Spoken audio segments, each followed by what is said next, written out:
ಇದು SS digital channel, Shri ಸುಮಂಗಲಿ digital channel. ನೀವು ನೋಡ್ತಾ ಇದ್ದೀರಿ ಸುದ್ದಿ ಸಮಯ, ಸ್ಥಳೀಯ ಸುದ್ದಿಗಳಿಗಾಗಿ.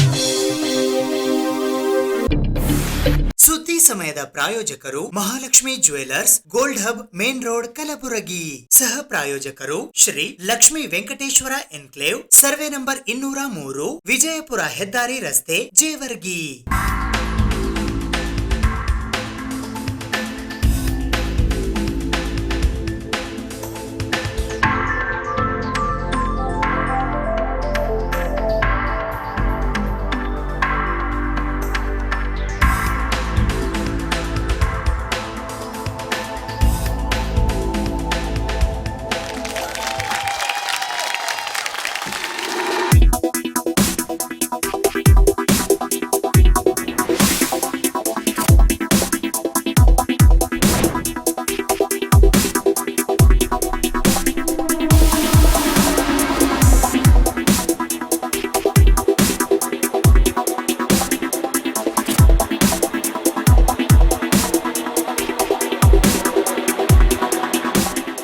Mahalakshmi jewellers, gold hub, main road, Gulbarga.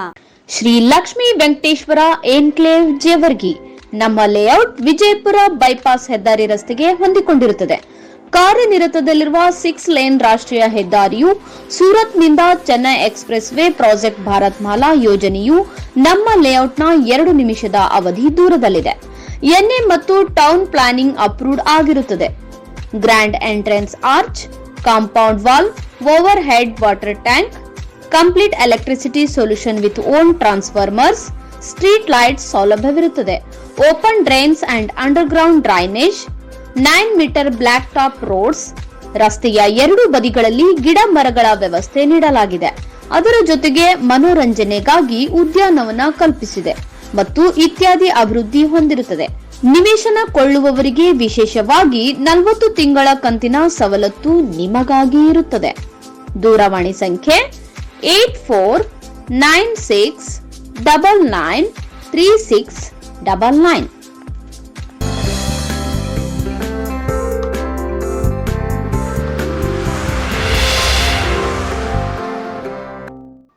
ಸುದ್ದಿ ಸಮಯಕ್ಕೆ ಸ್ವಾಗತ. ನಾನು RJ ಮಂಜು ಹಿರೋಳಿ.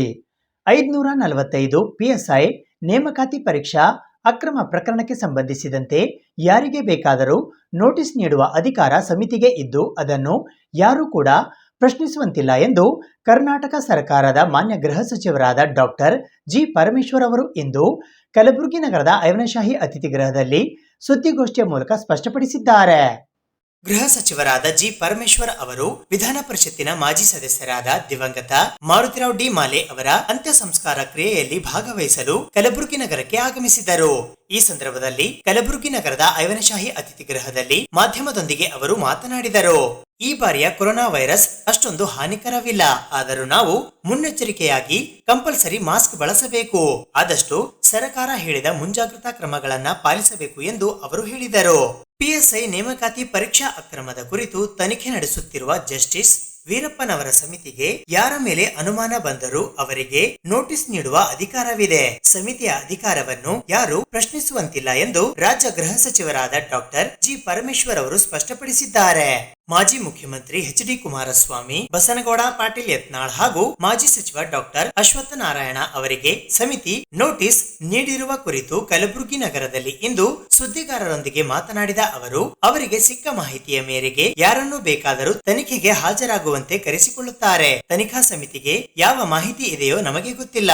ಅವರು ಯಾರನ್ನು ಬೇಕಾದರೂ ಕರೆಯಿಸಿ ವಿಚಾರಣೆ ನಡೆಸಬಹುದು ಎಂದರು. ಜಸ್ಟಿಸ್ ವೀರಪ್ಪನವರ ಸಮಿತಿ ತನಿಖೆ ನಡೆಸಿ ಸರ್ಕಾರಕ್ಕೆ ವರದಿ ಸಲ್ಲಿಸುತ್ತದೆ. ಸಮಿತಿ ಏನು ವರದಿ ನೀಡುತ್ತದೆ ಎಂಬುದನ್ನ ಈಗಲೇ ಹೇಳಲು ಆಗುವುದಿಲ್ಲ.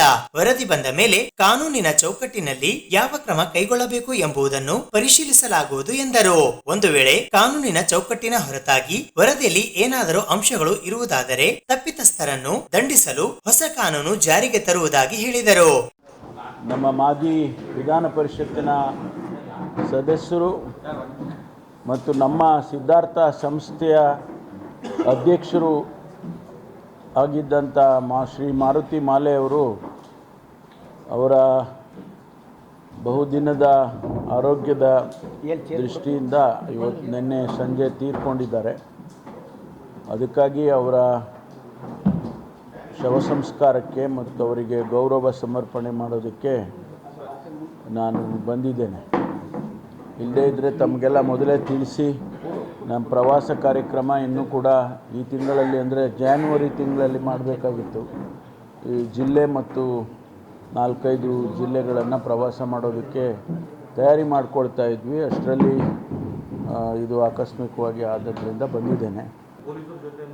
ಅಲ್ಲ, ಇದು ಮೊದಲಿನಿಂದ ಇದೆ, ಇದೇನು ಹೊಸದೇನಲ್ಲ. ಕನ್ನಡ ಪರ ಸಂಘಟನೆಗಳು ಕನ್ನಡದಲ್ಲಿ ಬೋರ್ಡ್ ಹಾಕಬೇಕು, ಕನ್ನಡದಲ್ಲಿ ಆಡಳಿತ ಮಾಡಬೇಕು ಅಂಥೇಳಿ ಮೊದಲಿಂದನೂ ಹೇಳ್ತಾನೇ ಇದ್ದಾರೆ. ಬಂದಂಥ ಎಲ್ಲ ಸರ್ಕಾರಗಳು ಕನ್ನಡದಲ್ಲೇ ಆಡಳಿತ ಮಾಡ್ತೀವಿ ಅಂತ ಹೇಳಿದ್ದಾರೆ. ನಾವು ಹೇಳಿದ್ದೇವೆ. ಹೆಚ್ಚಿನ ಅಂಶ ನಾವೆಲ್ಲ ಸಚಿವರುಗಳು ಕನ್ನಡದಲ್ಲೇ ನಮ್ಮ ಫೈಲ್ಗಳ ಮೇಲೆ ನೋಟ್ ಹಾಕ್ತೀವಿ, ಸಿಗ್ನೇಚರ್ ಕನ್ನಡದಲ್ಲಿ ಮಾಡ್ತೀವಿ. ಕೆಲವು ಸಂದರ್ಭದಲ್ಲಿ ಏನಾಗ್ತದೆ ಅಂತ ಹೇಳಿದರೆ, ಈ ಅರ್ಬನ್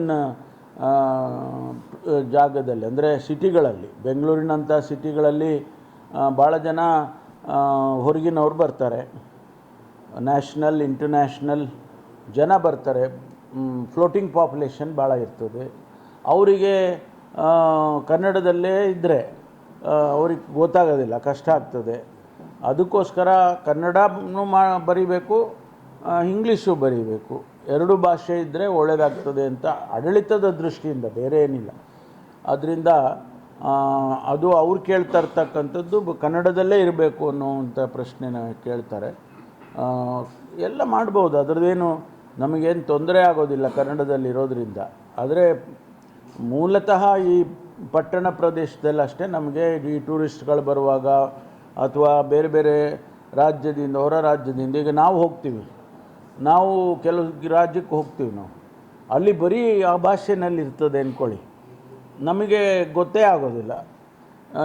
ಎಷ್ಟೋ ಸಾರಿ ನಾವು ಹೋಗಿ ಕೇಳಿದ್ರೆ ಅವರು ಸ್ವಲ್ಪ ಎಜುಕೇಟೆಡ್ ಆಗಿರೋರಾದರೆ ಹೇಳ್ತಾರೆ, ಅವರಿಗೆ ಬೇರೆ ಭಾಷೆ ಬರೋದಿಲ್ಲ ಅನ್ನೋರು ಅವರು ಅದರಲ್ಲೇ ಹೇಳ್ತಾರೆ, ಆ ಭಾಷೆನಲ್ಲೇ ಹೇಳ್ತಾರೆ ಅವರು. ಆವಾಗ ನಮಗೆ ತೊಂದರೆ ಆಗುತ್ತೆ. ಹಾಗೆ ಅದೇ ಕಾರಣಕ್ಕೋಸ್ಕರ ಮಾಡೋದಷ್ಟೆ. ಆದರೆ ಕನ್ನಡವನ್ನು ಗೌರವಿಸ್ತೇವೆ, ಕನ್ನಡ ಭಾಷೆಯನ್ನು ಗೌರವಿಸ್ತೇವೆ. ಸರ್ಕಾರ ಈಗಾಗಲೇ ಕನ್ನಡದಲ್ಲಿ ಆಡಳಿತ ಮಾಡಬೇಕು ಅನ್ನೋದನ್ನು, ಅದಕ್ಕೆ ನಾವು ಬದ್ಧವಾಗಿದ್ದೇವೆ. ಕೆಲವೊಬ್ಬರು ಸರ್ ಕನ್ನಡನ ಟೋಟಲಿನೇ ಅವಾಯ್ಡ್ ಮಾಡಿ ಓನ್ಲಿ ಇಂಗ್ಲೀಷ್ನಲ್ಲಿ ಹಾಕಿರ್ತಾರೆ. ಇಲ್ಲ, ಅದೇ ಹೇಳಿದ್ನಲ್ಲ, ಕಾರಣ ಹೇಳಿದೆ ನಾನು. ಕನ್ನಡದಲ್ಲಿ ಅಂಥವರಿಗೆ ಸೂಚನೆಯನ್ನು ಕೊಡ್ಬೋದು, ಕನ್ನಡದಲ್ಲೂ ಜೊತೆಯಲ್ಲಿ ಕನ್ನಡನೂ ಹಾಕಿಯಪ್ಪ ಅಂತ. ಏನು ನಿಮ್ಮ ಏನು ತೊಂದರೆ ಇಲ್ಲ, ಅದು ಮಾಡ್ಬೋದು. ಅದು ನಾನು ವಿಚಾರಿಸ್ತೀನಿ, ನನ್ನ ಗಮನದಲ್ಲಿಲ್ಲ. ಅದೆಲ್ಲ ಕಮಿಷನರ್ ಲೆವೆಲ್ನಲ್ಲಿ ಅಥವಾ IG ಲೆವೆಲ್ನಲ್ಲಿ ಇರುತ್ತೆ, ಅದನ್ನು ವಿಚಾರಿಸ್ತೀನಿ.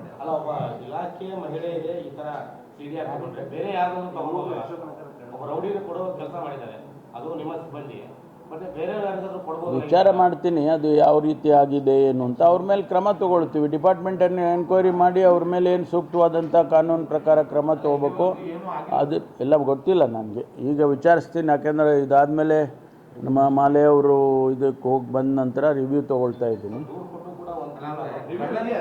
ಗೊತ್ತಿಲ್ಲ, ನನ್ನ ಗಮನದಲ್ಲಿಲ್ಲ ಇದು ಈ ವಿಚಾರ ನನ್ನ ಗಮನದಲ್ಲಿಲ್ಲ. ಈಗ ರಿವ್ಯೂ ಮಾಡಿದಾಗ ಕೇಳ್ತೀನಿ ಅವರಿಗೆ.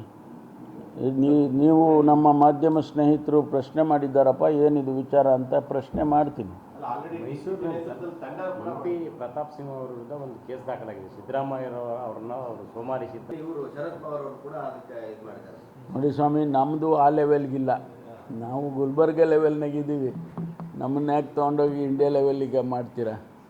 ಅದೆಲ್ಲ ದೊಡ್ಡವರು ತೀರ್ಮಾನ ಮಾಡ್ತಾರೆ. ಈ ಸುದ್ದಿಗೋಷ್ಠಿಯಲ್ಲಿ ಅವರೊಂದಿಗೆ ವೈದ್ಯಕೀಯ ಶಿಕ್ಷಣ ಸಚಿವರಾದ ಡಾಕ್ಟರ್ ಶರಣಪ್ರಕಾಶ್ ಪಾಟೀಲ್, ಜಿಲ್ಲಾ ಕಾಂಗ್ರೆಸ್ ಸಮಿತಿಯ ಅಧ್ಯಕ್ಷರಾದ ಜಗದೇವ್ ಗುತ್ತೇದಾರ್ ಕಾಳಗಿ, ಕಲಬುರಗಿ ದಕ್ಷಿಣ ಮತಕ್ಷೇತ್ರದ ಶಾಸಕರಾದ ಅಲ್ಲಮಪ್ರಭು ಪಾಟೀಲ್, ವಿಧಾನ ಪರಿಷತ್ತಿನ ಸದಸ್ಯರಾದ ತಿಪ್ಪಣ್ಣಪ್ಪ ಕಮಕ್ನೂರ್, ಆಳಂದ ಮತಕ್ಷೇತ್ರದ ಶಾಸಕರಾದ BR ಪಾಟೀಲ್ ಸೇರಿದಂತೆ ಇತರರು ಉಪಸ್ಥಿತರಿದ್ದರು.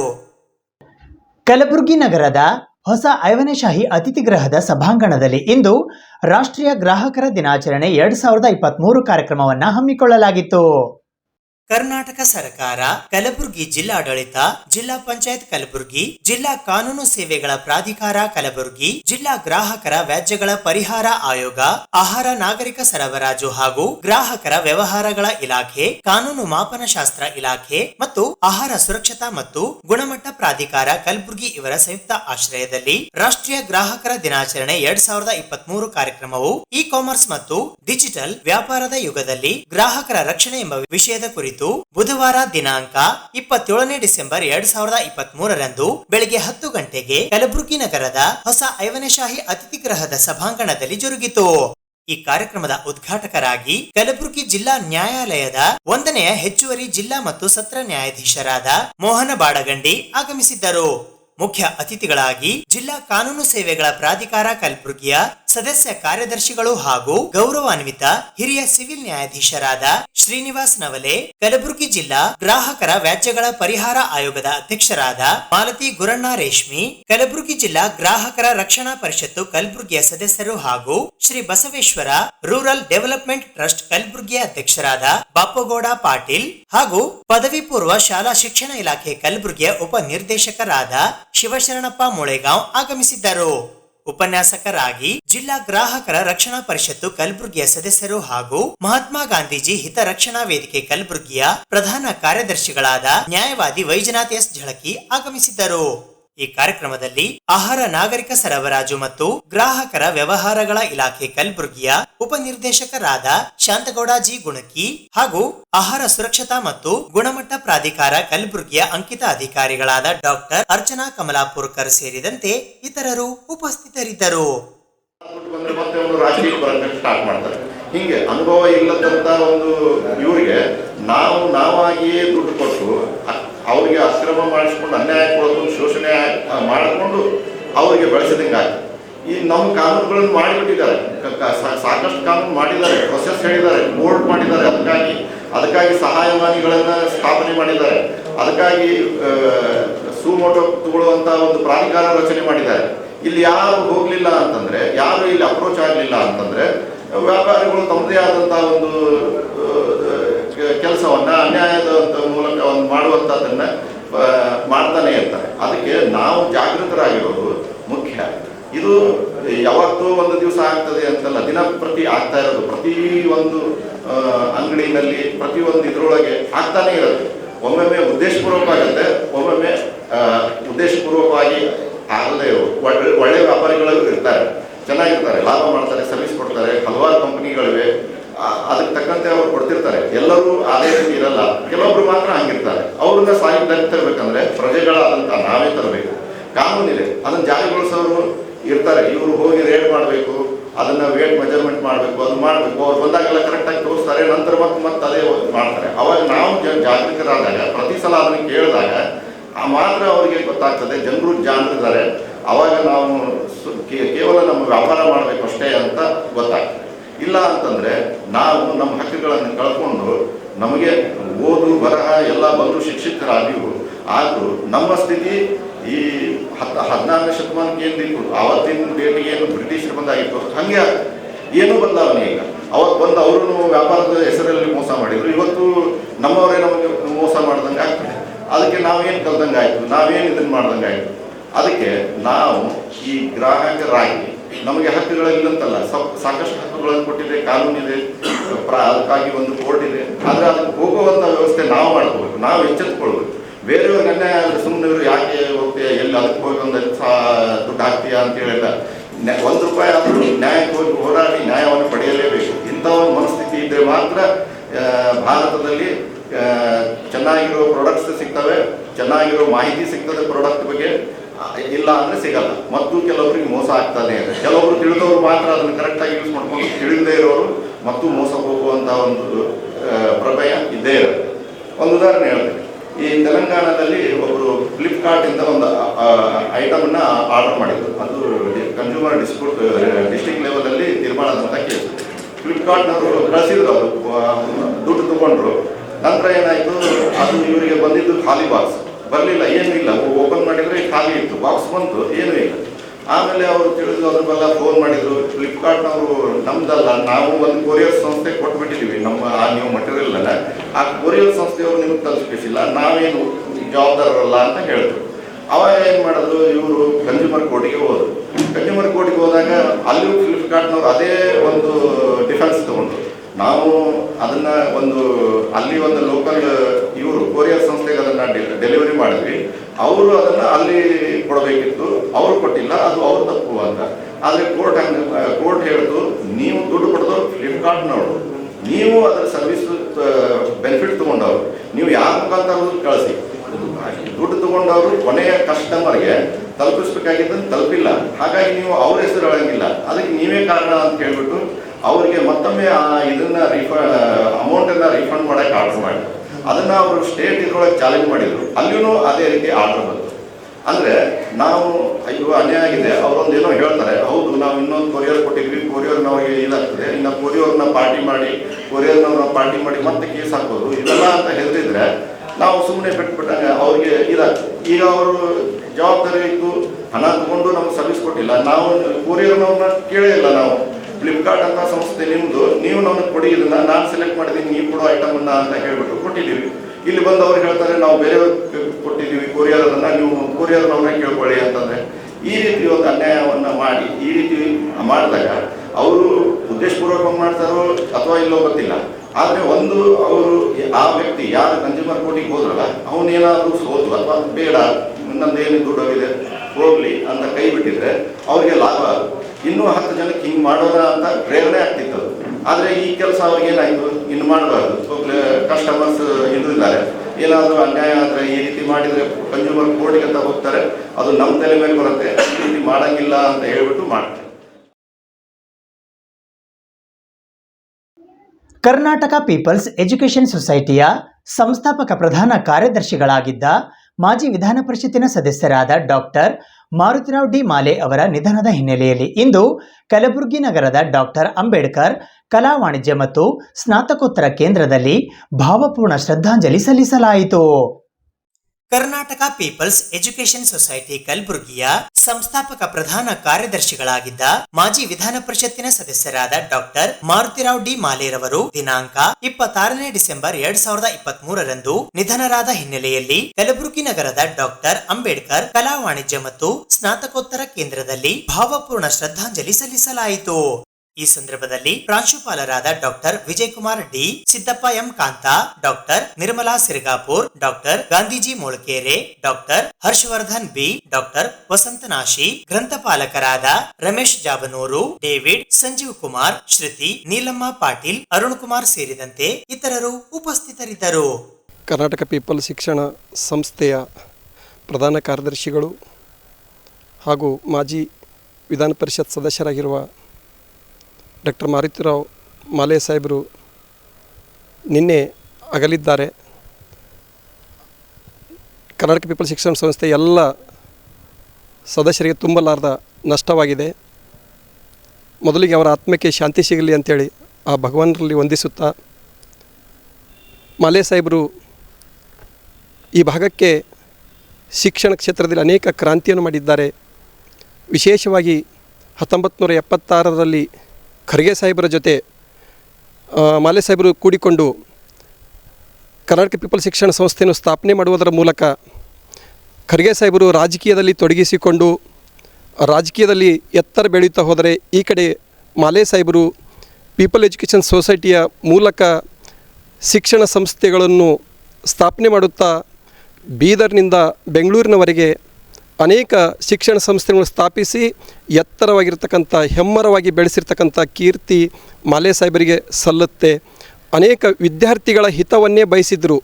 ಪ್ರತಿಯೊಂದು ಶಾಲಾ ಕಾಲೇಜಿನಲ್ಲಿ ವಿದ್ಯಾರ್ಥಿಗಳಿಗೆ ಏನು ಬೇಕು ಏನು ಬೇಡ ಅನ್ನೋದೆಲ್ಲವನ್ನು ಅರಿತು ಅವರ ಬೇಕು ಬೇಡಿಕೆಗಳನ್ನು ಈಡೇರಿಸ್ತಕ್ಕಂಥ ವ್ಯಕ್ತಿ ಮಾಲೆ ಸಾಹೇಬರಾಗಿದ್ದಾರೆ. ಜೊತೆಗೆ ಸಿಬ್ಬಂದಿಗಳು ಕೂಡ ಯಾವುದೇ ರೀತಿಯ ತೊಂದರೆಗಳನ್ನು ಕೊಡದ ಹಾಗೆಯೇ ಒಂದು ತಂದೆಯ ರೂಪದಲ್ಲಿ ಅವರ ಸಮಸ್ಯೆಗಳನ್ನು ಬಗೆಹರಿಸ್ತಕ್ಕಂಥ ಕೀರ್ತಿ ಮಾಲೆ ಸಾಹೇಬರಿಗಿದೆ. ಯಾಕಂದರೆ ಖರ್ಗೆ ಸಾಹೇಬರು ರಾಜಕೀಯದಲ್ಲಿ ಇರೋದರಿಂದ ಎಲ್ಲ ಸಮಸ್ಯೆಗಳನ್ನು ಇವರೇ ಬಗೆಹರಿಸ್ತಾ ಇದ್ದರು.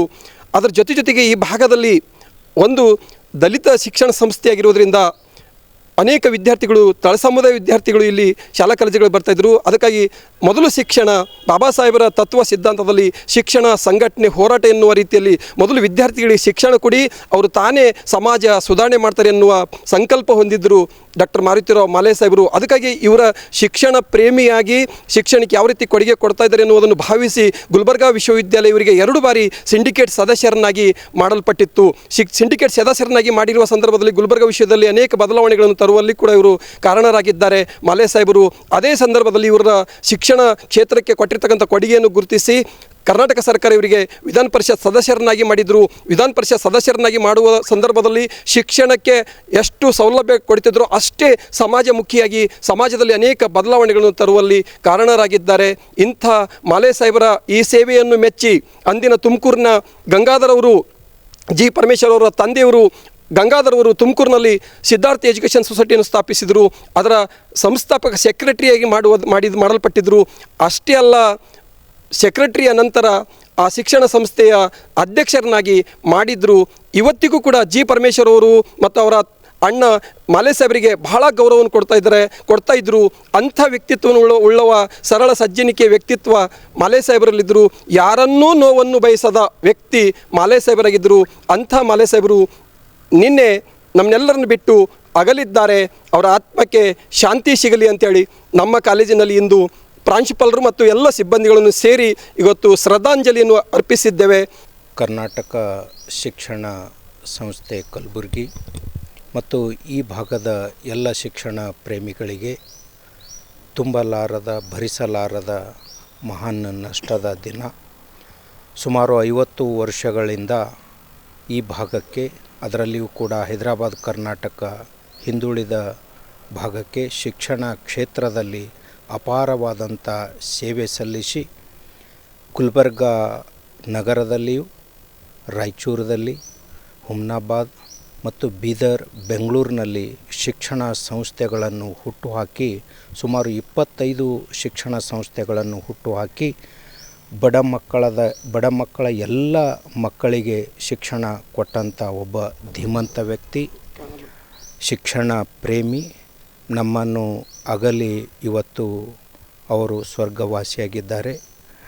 ಭಗವಂತ ಅವರ ಆತ್ಮಕ್ಕೆ ಶಾಂತಿ ಸಿಗಲಿ ಮತ್ತು ಕುಟುಂಬದ ಎಲ್ಲ ಸದಸ್ಯರಿಗೆ ಆ ನಷ್ಟವನ್ನು ಭರಿಸುವ ಶಕ್ತಿ ಕೊಡಲಿ ಮತ್ತು ಕರ್ನಾಟಕ ಶಿಕ್ಷಣ ಸಂಸ್ಥೆಯಲ್ಲಿರುವಂಥ ಎಲ್ಲ ಮಕ್ಕಳು, ಶಿಕ್ಷಕರು ಅವರು ಹಾಕಿದಂಥ ಸನ್ಮಾರ್ಗದಲ್ಲಿ ನಡೀಲಿ ಅಂತ ನಾನು ಆಶಿಸಿ ಈ ಶ್ರದ್ಧಾಂಜಲಿ ಕಾರ್ಯಕ್ರಮವನ್ನು ಅರ್ಪಿಸುತ್ತೇನೆ. ಡಿಸೆಂಬರ್ 30ರಂದು ಬೆಳಿಗ್ಗೆ ಕಲಬುರಗಿ ನಗರದ ಕನ್ನಡ ಭವನದ ಸುವರ್ಣ ಸಭಾಭವನದಲ್ಲಿ ಜೈ ಕನ್ನಡಿಗರ ರಕ್ಷಣಾ ವೇದಿಕೆಯ ವತಿಯಿಂದ ರಾಷ್ಟ್ರಕವಿ ಕುವೆಂಪುರವರ 119ನೇ ಜನ್ಮದಿನದ ಪ್ರಯುಕ್ತ ವಿವಿಧ ಕ್ಷೇತ್ರದಲ್ಲಿ ಸಾಧನೆಗೈದ ಸಾಧಕರಿಗೆ ಕುವೆಂಪು ರತ್ನ ಪ್ರಶಸ್ತಿ ಪ್ರದಾನ ಸಮಾರಂಭ ಹಮ್ಮಿಕೊಳ್ಳಲಾಗಿದೆ ಎಂದು ಜೈ ಕನ್ನಡಿಗರ ರಕ್ಷಣಾ ವೇದಿಕೆಯ ಸಂಸ್ಥಾಪಕ ರಾಜ್ಯಾಧ್ಯಕ್ಷರಾದ ಸಚಿನ್ ಫರ್ತಾಬಾದ್ ಅವರು ಇಂದು ಪತ್ರಿಕಾಗೋಷ್ಠಿಯ ಮೂಲಕ ತಿಳಿಸಿದ್ದಾರೆ.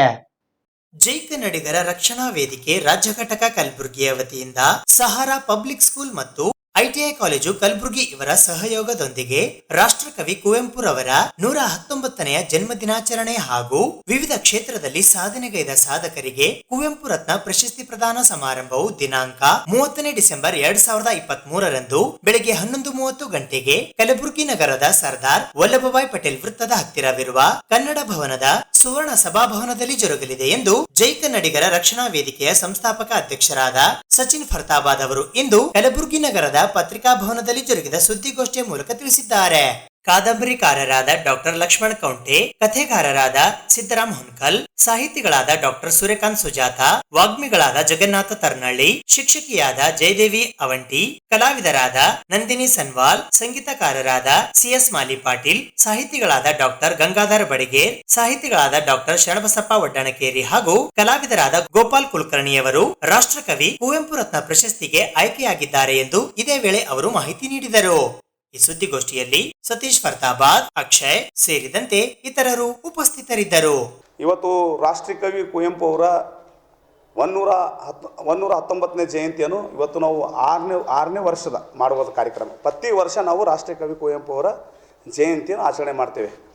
ಅದರದ್ದೇ ವಿಶೇಷವಾಗಿ ಏನಪ್ಪ ಅಂತಂದರೆ ನಾವು ಇಲ್ಲಿರುವಂಥ ಕಲಬುರಗಿ ನಗರದಲ್ಲಿ ಮತ್ತು ಕಲ್ಯಾಣ ಕರ್ನಾಟಕ ಭಾಗದಲ್ಲಿ ವಿವಿಧ ಕ್ಷೇತ್ರದಲ್ಲಿ, ಆದರೆ ವಿವಿಧ ಕ್ಷೇತ್ರದ ಸಾಹಿತಿಗಳಿಗೆ ನಾವು ಗುರುತಿಸಿ ಆ ಸಾಹಿತಿಗಳ ಬಗ್ಗೆಗೆ ಅಧ್ಯಯನ ಮಾಡಿ ಆ ಸಾಹಿತಿಗಳ ಕಥೆ ಇರ್ಬೋದು ಮತ್ತು ಆ ಸಾಹಿತಿಗಳ ಯಾವುದೇ ಒಂದು ಧಾರ್ವೆ ಇರ್ಬೋದು, ಯಾವುದೇ ಒಂದು ಕಥೆ ಬರೆಯೋದಿರ್ಬೋದು ಮತ್ತು ಯಾವುದೇ ಒಂದು ಲೆಕ್ಚರ್ ಅಂದರೆ ಒಂದು ಶಾಲೆಯ ಶಿಕ್ಷಕರು ಇರ್ಬೋದು, ಅವು ಶಿಕ್ಷಕರು ಇರೋದ್ರ ಜೊತೆನೇ ಅವರೆಲ್ಲ ಒಂದು ಸಾಹಿತ್ಯ ಬಗ್ಗೆಗೆ ಅವರಿಗೆ ಕಾಳಜಿ ಇರ್ತದೆ ಬುಕ್ ಬರೆಯೋದು.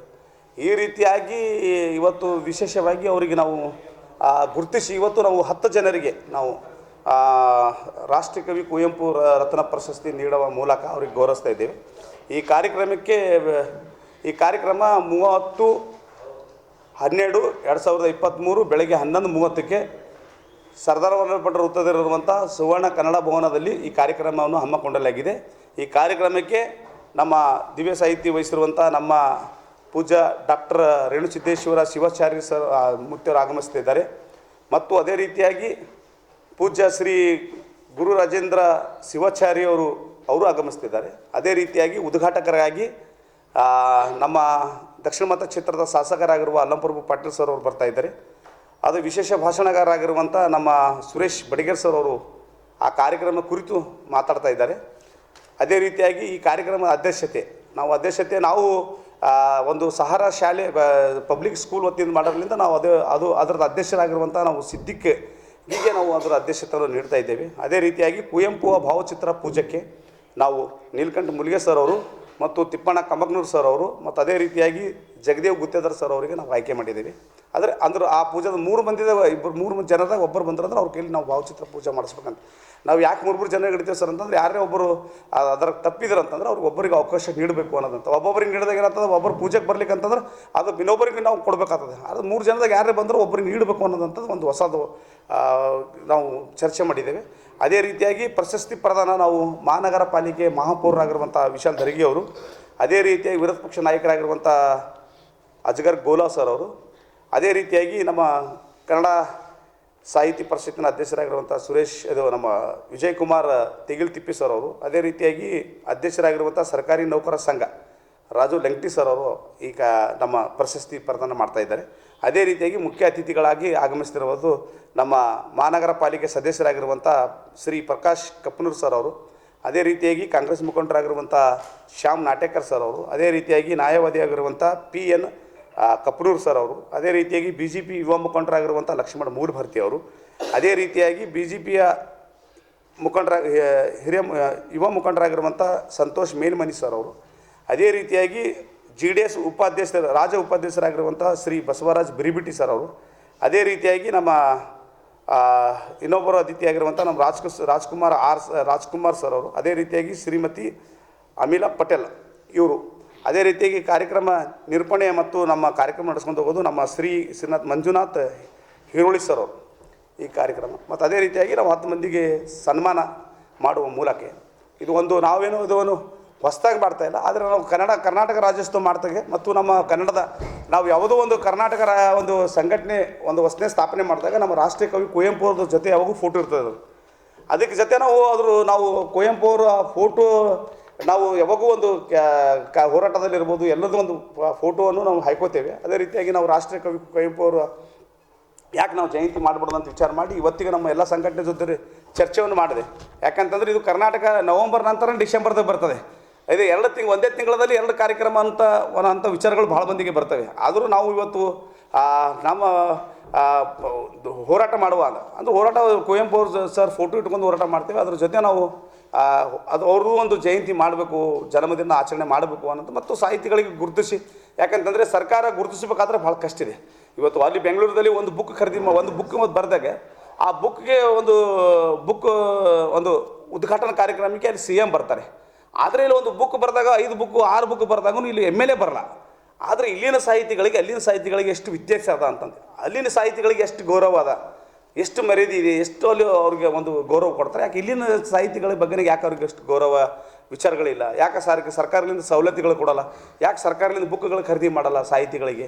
ಯಾಕೆ ಲೈಬ್ರರಿಯಲ್ಲಿ ಬುಕ್ಗಳು ಬಿಡುಗಡೆ ಮಾಡಲ್ಲ ಅನ್ನೋಂಥ ಒಂದು ಚಿಂತನೆ. ಮತ್ತು ಇನ್ನೊಂದು ಏನಂತಂದರೆ ಸಾಹಿತಿಗಳಿಗೆ ನಾವು ಗುರುತಿಸಿದಾಗ ಸಾಹಿತಿಗಳಿಗೂ ನಾವು ಒಂದು ಪ್ರಶಸ್ತಿ ಕೊಟ್ಟೇವಂದರೆ ಅವ್ರಿಗೂ ಒಂದು ಸಂಘಟನೆ ನಮಗೆ ಗುರುತಿಸ್ತದಪ್ಪ ಅಂತ ಅನ್ನೋಂಥ ಒಂದು ಭಾವನೆ ಇರಬೇಕು ಅನ್ನೋದ್ರಿಂದ ಇವತ್ತು ನಾವು ರಾಷ್ಟ್ರೀಯ ಕವಿ ಕುವೆಂಪು ಅವರ 119ನೇ ಜಯಂತಿಯನ್ನು ಇವತ್ತು ನಾವು ಆಚರಣೆ ಮಾಡ್ತಾ ಇದ್ದೀವಿ ಸರ್. ಶ್ರೀ ಕ್ಷೇತ್ರ ಇಂಚಿಗೇರಿ ಕ್ಷೇತ್ರದ ಸದ್ಗುರುಗಳ ಸ್ಮರಣಾರ್ಥ 50ನೆಯ ಆಧ್ಯಾತ್ಮ ಸಪ್ತಾಹ ಮತ್ತು ಸುವರ್ಣ ಮಹೋತ್ಸವ ಸಮಾರಂಭದ ಅಂಗವಾಗಿ ಇಂದು ಮಧ್ಯಾಹ್ನ 3 ಗಂಟೆಗೆ ಕಲಬುರಗಿ ನಗರದ ಶ್ರೀ ಶರಣಬಸವೇಶ್ವರ ದೇವಸ್ಥಾನದಿಂದ ಕಲಬುರಗಿ ನಗರದ ಆಳಂದ ರಸ್ತೆಯ ರಾಣಿಸ್ಪೀರ್ ದರ್ಗಾದ ಮಾರ್ಗದಲ್ಲಿ ಇರುವ ಮಾಧವಾನಂದ ನಗರದಲ್ಲಿನ ಇಂಚಿಗೇರಿ ಶಾಖಾ ಮಠದವರೆಗೆ ಭವ್ಯ ಮೆರವಣಿಗೆಯು ಅದ್ಧೂರಿಯಾಗಿ ಜರುಗಿತು. ಕಲ್ಯಾಣ ಕರ್ನಾಟಕದಲ್ಲಿ ಇಂಚಿಗೇರಿಯ ಸಂಪ್ರದಾಯ ಅನುಸರಣೆಗಾಗಿ ಆಳಂದ ರಸ್ತೆ ರುಕುಮ್ತೋಲಾ ದರ್ಗಾಕ್ಕೆ ಹೋಗುವ ಮಾಧವಾನಂದ ನಗರದಲ್ಲಿ ಇರುವ ಶಾಖಾ ಮಠವನ್ನು ನಿರ್ಮಿಸಲಾಗಿದೆ. ಡಿಸೆಂಬರ್ 27, 2023ರಂದು ಬೆಳಗ್ಗೆ 10:30ಕ್ಕೆ ಶ್ರೀ ರೇವಣಸಿದ್ದೇಶ್ವರ ಮಹಾರಾಜರ ಅಮೃತ ಹಸ್ತದೊಂದಿಗೆ ಪ್ರಾರಂಭವಾಗಿ ಮಧ್ಯಾಹ್ನ 3 ಗಂಟೆಗೆ ಶ್ರೀ ಶರಣಬಸವೇಶ್ವರ ದೇವಸ್ಥಾನದಿಂದ ಶಾಂತಿಯಾತ್ರೆಯ ಭವ್ಯ ಮೆರವಣಿಗೆಯು ಗೋವಾ ಹೋಟೆಲ್ ಮಾರ್ಗದಿಂದ ಜಗತ್ ವೃತ್ತ, ಸೂಪರ್ ಮಾರ್ಕೆಟ್, ಕಿರಾಣಾ ಬಜಾರ್ ಚೌಕ್ನಿಂದ ಶಹಾ ಬಜಾರ್ ನಾಕಾ ಮಾರ್ಗವಾಗಿ ಶ್ರೀಮಠದವರೆಗೆ ತಲುಪಿತು. ಸಾಯಂಕಾಲ 6 ಗಂಟೆಗೆ ಧಾರ್ಮಿಕ ಕಾರ್ಯಕ್ರಮ ಜರುಗಿತು.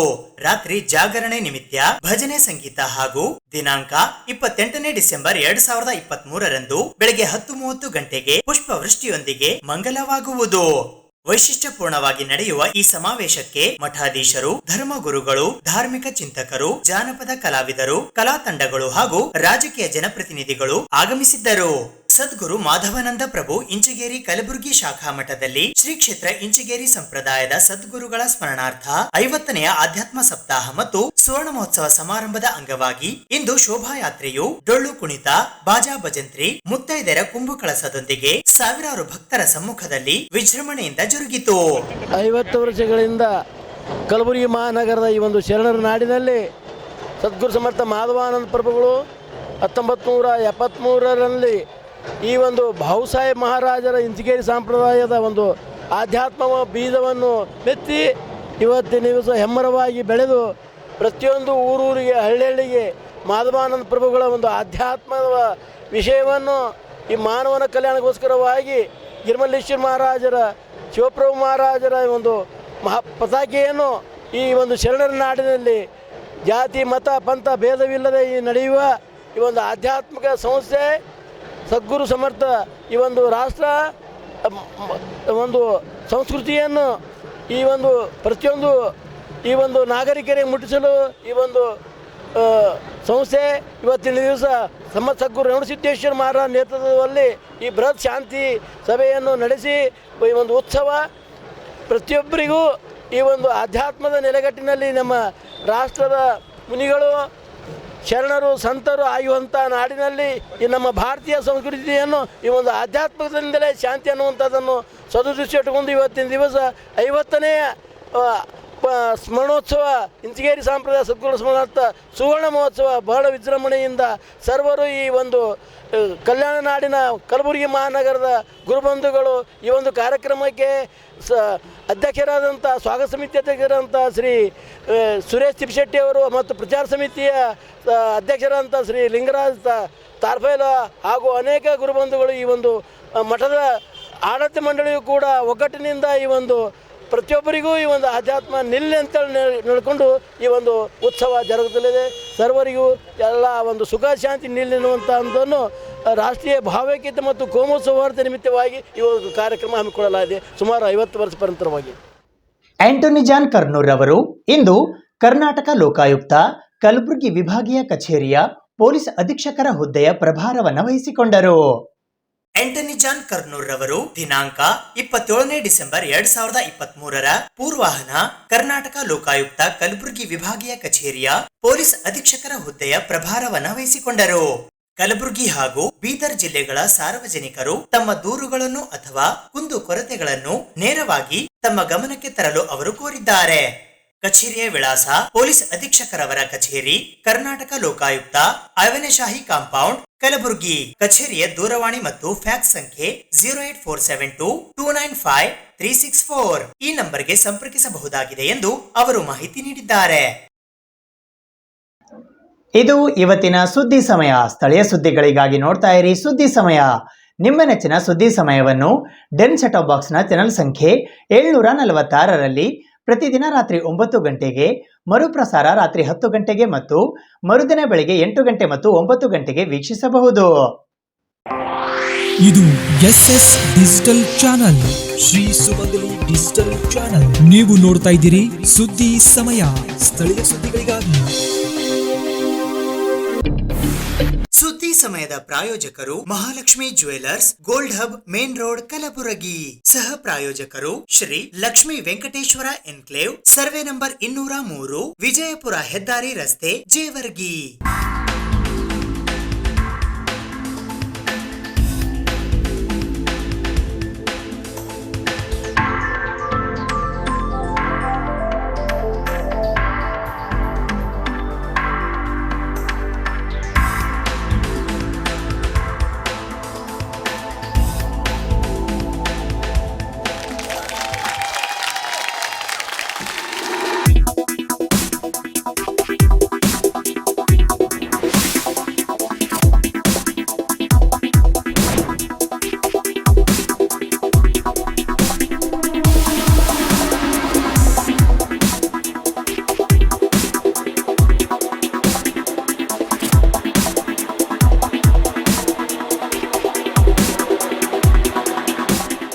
Mahalakshmi jewellers, gold hub, main road, Gulbarga. Shri Lakshmi Venkateshwara enclave Jevargi. ನಮ್ಮ ಲೇಔಟ್ ವಿಜಯಪುರ ಬೈಪಾಸ್ ಹೆದ್ದಾರಿ ರಸ್ತೆಗೆ ಹೊಂದಿಕೊಂಡಿರುತ್ತದೆ. ಕಾರ್ಯನಿರತದಲ್ಲಿರುವ 6 ಲೇನ್ ರಾಷ್ಟ್ರೀಯ ಹೆದ್ದಾರಿಯು ಸೂರತ್ನಿಂದ Chennai expressway project Bharat Mala ಯೋಜನೆಯು ನಮ್ಮ ಲೇಔಟ್ನ 2 ನಿಮಿಷದ ಅವಧಿ ದೂರದಲ್ಲಿದೆ. ಎನ್ಎ ಮತ್ತು ಟೌನ್ ಪ್ಲಾನಿಂಗ್ ಅಪ್ರೂವ್ಡ್ ಆಗಿರುತ್ತದೆ. Grand entrance arch, compound wall, overhead water tank, complete electricity solution with own transformers, street lights ಸೌಲಭ್ಯವಿರುತ್ತದೆ. Open drains and underground drainage, 9 metre black top roads. ರಸ್ತೆಯ 2 ಬದಿಗಳಲ್ಲಿ ಗಿಡ ಮರಗಳ ವ್ಯವಸ್ಥೆ ನೀಡಲಾಗಿದೆ. ಅದರ ಜೊತೆಗೆ ಮನೋರಂಜನೆಗಾಗಿ ಉದ್ಯಾನವನ ಕಲ್ಪಿಸಿದೆ ಮತ್ತು ಇತ್ಯಾದಿ ಅಭಿವೃದ್ಧಿ ಹೊಂದಿರುತ್ತದೆ. ನಿವೇಶನ ಕೊಳ್ಳುವವರಿಗೆ ವಿಶೇಷವಾಗಿ 40 ತಿಂಗಳ ಕಂತಿನ ಸವಲತ್ತು ನಿಮಗಾಗಿ ಇರುತ್ತದೆ. ದೂರವಾಣಿ ಸಂಖ್ಯೆ 8496993699.